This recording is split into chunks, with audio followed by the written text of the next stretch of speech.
Thank you, everybody, for coming to the Aaron Torres Podcast YouTube page. If you could do me a quick favor, see that little subscribe button at the bottom of your screen? Go ahead, click that subscribe button. Really does help our channel grow, our audience grow, and I really do appreciate it more than you know. So click that subscribe button. Appreciate your support. Now, here's the video that you came here for. Switch gears. Do want to talk a little bit of college hoops. Now, if you listen to the Aaron Torres pod, if you're subscribed on Apple, Spotify, or if you're subscribed on YouTube, you know that on Saturday we did a little bit of a bonus full episode of the Aaron Torres pod, but it wasn't really a bonus episode. It was a quick, probably about 15-minute reaction to Gonzaga beating Kentucky at Rupp Arena. Credit to Gonzaga, got a must-win game. They did get the victory at Rupp Arena, but obviously a big part of it is that it is another milestone loss for Kentucky. Third straight home loss for the Wildcats. First time in the history of Rupp Arena, an arena that opened in 1976. And so with it, listen, I'm not here to call for anybody's job, but the calls are just, it's no longer just sort of a whisper message board angry fan thing. Like John Calipari is not living up to his bargain as the head coach of Kentucky.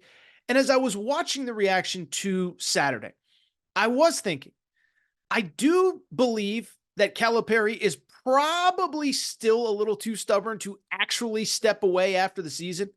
But if this thing keeps going sideways, this is the first time that I think it's at least possible. Again, he's stubborn. I know the contract is insane. But if you fall flat on your face with this team, with all this NBA talent, you've retooled the coaching staff, you've retooled your recruiting approach, going back to the high school ranks, bringing in really good difference makers like Dillingham, Reed Shepherd, et cetera, et cetera. And if you fall flat on your face, and if you lose in the first round of first weekend of the NCAA tournament again, I think it's at least possible Cal does step aside. I just don't know how you can or why you would even want to come back to a fan base that clearly doesn't want you. And so I bring it up because what I want to do today, I kind of want to move the story forward. Rather than talking about Gonzaga, we did it on Saturday. What I want to do is talk about who could potentially be next at Kentucky. And I put out a little Twitter pseudo poll on Saturday night. And I basically said, look, if you had the choice of the next head coach at Kentucky, and let's say it really goes sideways, John Calipari decides, you know what? I've tried everything. It's not working. These people don't want me. I'm stepping aside. Who would you want as your head coach? And I want to go through some of the candidates, some of the people I think are realistic and some I don't. And before we get to them, one really quick caveat. For Kentucky fans, for the inside baseball kind of college sports fans, yes, I know that the Kentucky AD, Mitch Barnhart, frankly, probably wouldn't hire a lot of the names that I'm about to mention. For people who aren't familiar with Kentucky, Mitch Barnhart's, I don't know if old school is the right way to put it, but he's kind of one of these, risk-averse ADs. Some guys like LSU Scott Woodward push all the chips in the middle. Go get Kim Mulkey. Go get Brian Kelly. I don't care if people don't like him. We're going to win big. Other guys and girls are risk averse, and Mitch Barnhart's kind of that guy. He's been hesitant to embrace NIL. He's been hesitant to do a lot of other things. And so I do think a lot of these candidates would not necessarily be realistic for Kentucky, but I want to go ahead and dive in and read some of your responses and really just react to your responses as well. So my first call was not the most popular name in that little Twitter stream, but the first call I would make is a guy that was actually in Rupp Arena on Saturday night, not Mark Few, but the guy on the sidelines calling the game. I'd call Jay Wright. Listen, Jay Wright, obviously we know his deal. In his mid-60s at this point, early to mid-60s. And realistically, I don't think he's coming back to college basketball. But at the same time, this is a guy that retired at the peak of his powers. He retired at the peak of his powers, from 2016 to 2022. So his last 7 seasons, you take out an NCAA tournament. So last 6 NCAA tournaments, 3 Final Fours, 2 national championships. And you could argue his best coaching job was actually his final season when his team was banged up and he still got them to a Final Four. He would be my first call. Again, I would operate an athletic department differently than Mitch Barnhart would. I would give him the Brian Kelly, Lincoln Riley, make him say no contract. I don't know what it is. I don't know if it's a 7-year, $70 million deal. I don't care if it's 12 million, 50 million, because one, in this hypothetical, John Calipari is stepping aside. And 2, You're not going to have to pay a buyout to get him out of a contract because he's not currently under one. So I just say, name the years, name the contract. Let's make it work because I believe he could come in and win at Kentucky. Now, is it realistic? Frankly, I hate to say it, Kentucky fans, probably not. Bottom line is, one, I just think Jay Wright kind of knew it was his time. He was a coach that wanted to redshirt guys and develop guys and have guys in the program 3, 4, 5 years. And that might not be possible in the NIL portal era. And beyond that, he is so tied in with Villanova, it's hard seeing him leave for another college job. Now, could I see some sort of hypothetical scenario where he goes to the NBA? I could. Maybe he doesn't want to retire. Maybe he still wants to coach. The only other college scenario I could see is if things go real sideways at Villanova, they're probably going to miss the NCAA tournament for a second straight year. Maybe he ends up having to come back to Villanova to save the program. Don't think it would happen after this year, so in theory, he'd still be available. But that'd be my number one call. I'd rally the boosters, rally the money, give him a contract where he's at least got to sit down with his wife and say, honey, we got to have a conversation. See what happens. That would be my number one call. Don't think it's realistic. Hate to say it, my number two call probably isn't realistic because I don't think Mitch Barnhart has the you-know-what to make this call. And that's Chris Beard. And I understand, by the way, if you're a Kentucky fan, you say, I'm out of the Chris Beard business. I get it. But at the same time, an AD's job is not to do what is most popular or what's going to make the most people happy. It is to get the guy that guarantees you the best ability to win at the highest level. And at Kentucky, that's Final Fours, that's national championships. Well, Chris Beard, I believe, is that guy. Why is that? It is because that dude wins every freaking place he goes, and he wins immediately too. Like, that's the important part. This is no 3-year, 5-year, I got to develop guys. No. He comes in and wins big. Just at the Division I level. Year 1, Little Rock, second round of the tournament, upsets Purdue. Year 2 at Texas Tech, Elite Eight, first time in school history. Year 3 at Texas Tech, makes the Final Four, plays for a national championship, is a defensive stop away from leading Texas Tech to a national championship. Goes to Texas. And it's worth noting, it did not end well. But last year, he had Texas at number 1 in the country at that school. And of course, this year at Ole Miss, he has him trending towards a tournament in year 1 at what frankly might be the toughest job in the SEC. So I look at Beard, I say he's no doubt. Like, he's a home run. He is a guy that will come in and win immediately. Now, there's 2 big problems with Beard. One you know about, one you probably don't. The one you might not know about, nobody knows his buyout. It's a weird thing that Ole Miss does, and they did this with Lane Kiffin, is by law in Mississippi, state employees can't sign a contract beyond, I want to say, 4 to 5 years. That was an issue when Lane Kiffin got his last extension. And so what Ole Miss did with Lane Kiffin was they did the contract through the school's foundation as opposed through the school, so he's not a school employee. I don't really get it. It's above my head. Jimmy Sexton figured it out and got Lane Kiffin some crazy amount of money. Why do I bring it up? It's because Chris Beard has a contract under the same situation. Chris Beard has a contract. Nobody knows how much he makes, or I think we know how much he makes, but nobody really knows what the buyout is. Is it realistic to get him out? He might have a $25 million buyout for all we know. Might have a $2 million buyout. So that's the work that you have to do. That's why you hire a vetting service, whatever. But then obviously the second big thing, and if you're a Kentucky fan that would just say no to this, it's that he was arrested 18 months ago. Wasn't that long ago. It was December of 2022. He was arrested. We know what the accusations were. We know what was in the police report. I talked about it on this show. Bluntly, I did not think he would ever coach major college basketball again. I was obviously dead wrong. But Ole Miss hired him. He won. And so it's worth noting the charges were dropped. And he is coaching right now. And so do I think Mitch Barnhart would do it? No. But do I think he is absolutely the right call that guarantees you winning? I sure do. It's worth noting, by the way, he's almost exactly the same age as John Calipari was when John Calipari took over as head coach at Kentucky. Number 3 on my list. Another name that was at least in the mentions that I don't know that Mitch Barnhart will call. So we're not off to a good start. We'll get to some of the guys that he might actually call. I'd call Nate Oats. Nate Oats is a monster, okay? And I don't care about how he handled Brandon Miller. I didn't think it was great, but let's also call a spade a spade. That Brandon Miller situation went well above him. There's a school president and an AD that could have stepped in. They didn't. And so I don't blame Nate Oats for everything.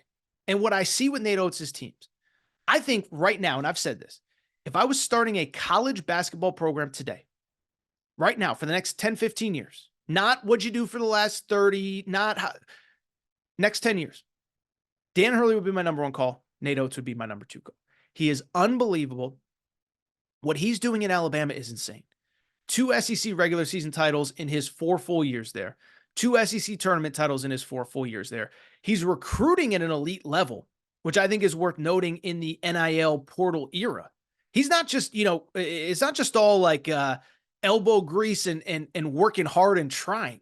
He's recruiting McDonald's All-Americans, Brandon Miller, Jaden Bradley. He's got 2 super high-profile McDonald's All-Americans coming in next year, Aiden Sherrill, Darian Reed. This guy's recruiting at an insane level. But more importantly, unlike Kentucky right now, the recruiting is translating to the court. He is having success with these young teams, with these transfers. He's finding transfers that fit his system, by the way. And so he's the guy I would call. Now, there's 2 problems with Nate Oats. One, we do know Nate Oats buyout, and it's insane. To hire him, I think it's March 14th or earlier. You'd have to, or after March 14th of 2024, you would have to pay him $10 million. So $10 million just to get him out of his Alabama contract. But then what? Another 8 to 10 to get him to Kentucky? Probably need Calipari money to get him to Kentucky. And so I just don't know if that's realistic. Kentucky fans, you know what your financial situation is more than I do, but I would pony up the dough because I think he is that good. I think he would win that big. And what I will say, I think he is happy at Alabama. And I don't think he's going to leave Alabama for a second or third tier job. But I think there are a few jobs that he would really have to sit down and consider, especially given the money. Kentucky's one. He's from the Midwest, so maybe a Michigan or a Michigan State. But I'm just here to say, man, that's a call I would make. Again, given the Brandon Miller situation, don't know if Mitch Barnhart would. So let's keep the party going. First name that I do think could potentially get a call. And this is a guy that I certainly was maybe the number one in my Twitter mentions. It's a friend of the Aaron Torres pod. He was just here a few weeks ago. Bruce Pearl. Well, I guess Nate Oats is friend of the Aaron Torres pod. Chris Beard, I had him on once. But Bruce Pearl is a monster. And again, he's doing unprecedented stuff at Auburn. And he's doing it in this modern era, in the NIL era, and he's figuring it out. And I've seen a lot of Kentucky fans say that you want him. And a couple things specifically stand out to me with Bruce Pearl. One, he's doing it in the SEC right now, and he did it 15 years ago at Tennessee as well. When you can win in this league in 2 different places, 2 different eras, this is no fluke. This guy is elite at what he does. He's 63 years old. He is a little bit older. But in the portal NIL world, could he have that thing rolling pretty quick? Could he have a 5-6 year run at Kentucky? I think he would. And then on top of that, he's obviously got the personality, right? And I think that's something that can't be understated in this era is that, listen, Cal, you can criticize, you can this, you can that, and it's deserved right now. But Cal's got the personality to handle Kentucky, or at least he did probably up until the last 2.5, 3 years. And so I only bring it up because, if you're good enough, it doesn't matter, right? Like Nick Saban at Alabama was so good, it did not matter that, he just didn't do media. He didn't really care, wasn't going to be nice to people. He was so good, it didn't matter. But if you can have that personality where you can be out there in the community, embracing the responsibility that comes with the Kentucky job, that's no doubt about it. And I will say, Bruce Pearl, maybe more than anybody else, it'd be fascinating to see him do it. I also think, look, man, it's simple, right? If you can win at Tennessee, if you can win at Auburn, you can win at Kentucky. The age, he's obviously got a huge salary at Auburn, but the AD that gave him an extension is no longer there. I think Bruce Pearl is happy, but he's probably a name that is at least worth considering. Number one name that it feels like Kentucky fans feel like, and this has been reported, that Mitch Barnhart's number one choice. I don't know that I agree with it, but Scott Drew Baylor. Listen, I like Scott Drew. Another friend of the Aaron Torres pod, by the way, really good guy. One, I will say, I think he's got that personality that would work at Kentucky. He's got almost like an early era Dabo, aw shucks, just happy to be here. And I think he really would embrace being the Kentucky basketball coach. And I think he's really good. I think, listen, we talked about it 3 years ago, but what he did at Baylor, you could argue, is the single greatest rebuilding job in the history of college sports. So credit to Scott Drew. He's unbelievable. And he's mostly maintained it at an elite level. And he's done it, listen, in this NIL portal era. I guess my only real concern with Scott Drew, I just don't let's just call a spade, okay? He did get a little bit lucky with that national championship. And that sounds towards it. No. Here's the thing. In 2020, they had a team that was good enough to win it. But I have been told, it's not just I've been told, guys have said it. If that 2020 season finishes under normal circumstances, there's at least 2 or 3 guys on that roster that go pro. This was in the pre-NIL era before guys were getting paid. And, they probably would have made a run, maybe won a national championship. But a Jared Butler or Davion Mitchell, they're probably not coming back for another year. But remember, we had COVID. We had a weird draft process. And so all those guys said, rather than rushing it, I don't know what this draft is even going to look like. I'm just going to come back for another year of college basketball. And so they dominated. They were the best team. And Scott Drew, to his credit, has had other really good runs, 2 Elite Eights outside of that Final Four. But even since that Final Four, second round loss last year in 2023, second round loss in 2022 as well. And really, hasn't been beyond, outside of that one run, he hasn't been beyond the Sweet 16 since 2012, which ironically is, of course, when Kentucky won their national championship. Now, the counter to that, of course, is that, listen, it's Baylor. It ain't Kentucky. So I don't think he'd be the worst choice, but he absolutely wouldn't be my first. But for whatever reason, it feels like Mitch Barnhart, that's his guy. So we'll see on him. A couple other names before we get out of here. I saw a lot of Dan Hurley. Listen, I'm not trying to be a UConn homer guy. Couple things on Dan Hurley. One, he's like the 6th highest paid coach in college basketball right now. And so he's making I want to say 5.5 or so. And so if you're making 5.5, you're coming off a national championship. You're in the Northeast. He's a Northeast guy. His dad is right down the street. His dad can get to all his games. I just think it'd be hard to get him out of that job right now. You win back-to-back national championships. What are you leaving for? Everything you have is at UConn. Not trying to be a UConn homer guy. I'm just being realistic. What does Kentucky offer that UConn does not? Not trying to be a UConn homer guy. I'm just stating a fact. Won a national championship last year. Have every resource that you could possibly need or want. Huge fan base, crazy fan base, travel everywhere just like Kentucky. They took over Madison Square Garden 2 weeks ago when they played St. John's. Took over, by the way, D.C. on Saturday. People said that people at the UConn-Georgetown game, there were more UConn fans there than Georgetown fans. So he's making 5.5. What are you going to pay him to get him out of the contract? Maybe, again, if you give him the Jay Wright double his money. But Dan Hurley, you gotta go with a buyout as well. I think what's more realistic is if you tried to call Dan Hurley, you probably leverage it to try to get another contract. But listen, Kentucky fans, I get it. I get why you want him. And if he takes the Kentucky job, it'd be great content for me. I just can't see it. A couple other names. Listen, Billy Donovan, if that's what you want, that's fine. He's been out of college basketball, multiple national championships. I'm not going to say no. But the guy's been out of college basketball for so long. It's like, you understand that a couple things. One, he is all of, let me see here. Is this right? He's only 58 years old. Looking old for 58. He's got a lot of gray hair. So he's a couple years younger than Cal. I guess my concern with Billy Donovan is pretty straightforward, though. He left college basketball 7 or 8 years ago because he didn't like where it was, recruiting, this, that. Now he's going to come back in the NIL portal world? I just don't like even Jay Wright. Jay Wright was there 2 years ago. He might not like it, but at least he kind of had a taste of it. Billy Donovan, there wasn't even one-time transfer back then. You got a guy, you kept him for 3 or 4 years. I just don't see him coming back. I'm trying to think of other names. Jerome Tang, he's an interesting one. I think he is in play at Louisville as well. But listen, Kansas State is not playing very good basketball right now. And you sit there and wonder, I don't think he's a one-year wonder. I actually think he's awesome. But is that going to work at Kentucky with the platform and expectations that they have there? I don't know.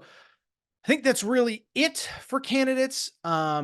Can't really think of anybody else that immediately jumps to mind, but figured, hey, no time like the present to talk about it because that was a frustrating, frustrating loss.